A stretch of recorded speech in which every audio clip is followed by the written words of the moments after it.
Hello and welcome back to Shakesyear. We are working on Macbeth, which is so appropriate because today is Halloween in the United States. Hurrah! And I know I wore this last year for Halloween also, but there's some days when you just want to feel like yourself, so I put it back on for today.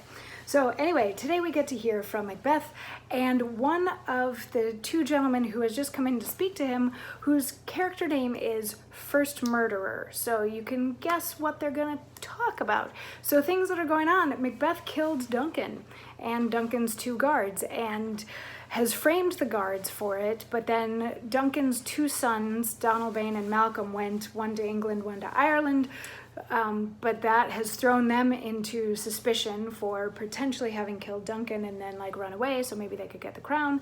But since they are gone, Macbeth was sort of next in line, so he has been crowned king at this point. And Banquo a couple of days ago was saying that he was maybe a little bit leery of Macbeth because the two of them never really got to chat about the things that the witches had said. And we know that both Macbeth and Banquo are acutely aware of the fact that the witches predicted, first of all, that Macbeth would become king, which now he has, but then also that Banquo's children would become kings, not Macbeth's children. So in yesterday's monologue, Macbeth had a moment to himself on the stage where he's like, if this is true, I did all this for his kids, not for mine, and that's not cool.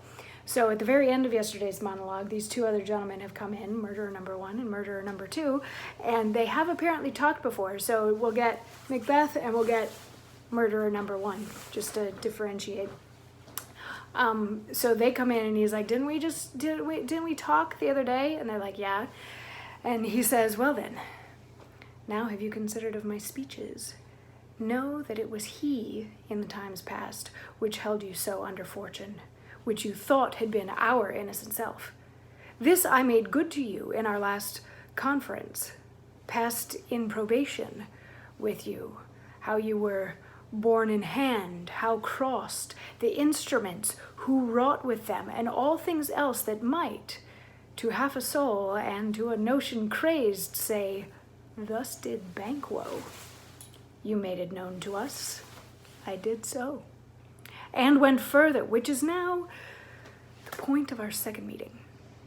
Do you find your patience so predominant in your nature that you can let this go?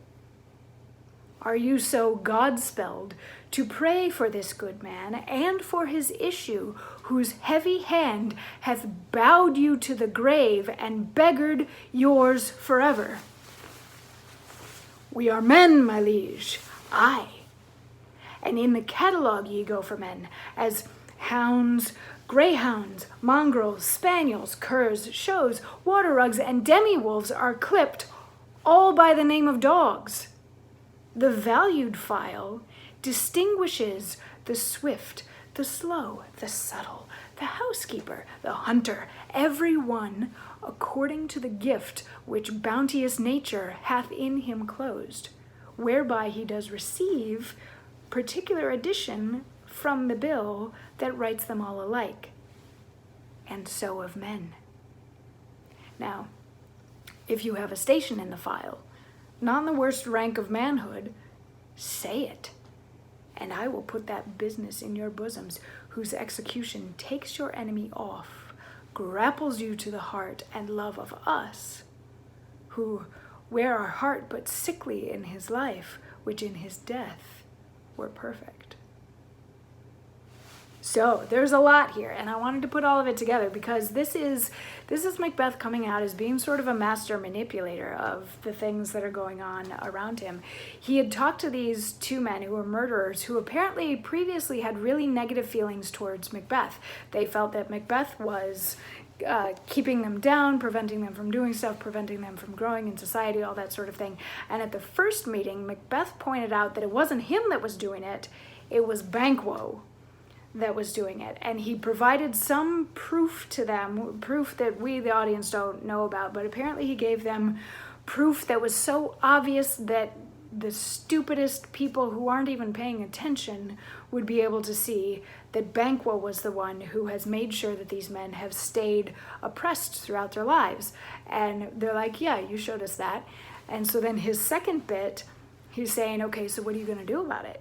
Are you so kind and proper and God-fearing that you're just going to let it go? Or do you want to seek some sort of revenge against the man who has kept you down for your whole lives? And they're like, we're men and we want to, we're men. And he's like, yeah, of course. But a Cocker Spaniel is a dog, and a Poodle is a dog, and a Greyhound is a dog, and a Pit Bull is a dog, and all of these things. And you can just say that they're dogs, or you can get more specific about it and say, like, a Pit Bull is a good family dog. Poodles have annoying personalities. Dalmatians tend to be really mean. All that sort of a thing. And you get more to the root of who and what those dogs are. The same thing applies to men. So are you just men, or are you men who do things? Because if you're men who do things, then I will inspire you to do a thing. And they're like, we're men who do things. So Macbeth goes on to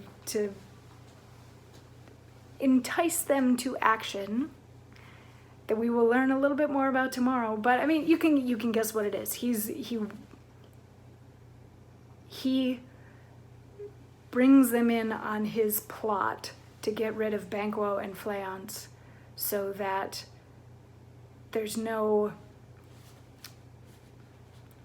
to question how and why Macbeth became king, is basically what it boils down to. And we'll get to hear more on that tomorrow, but I'm sure you could see that that's where this whole thing was going anyway. So I'm not really giving anything away when I'm saying that Macbeth is talking to these murderers about what a bad guy Banquo is, because he's going to want these murderers to kill Banquo. Shocker.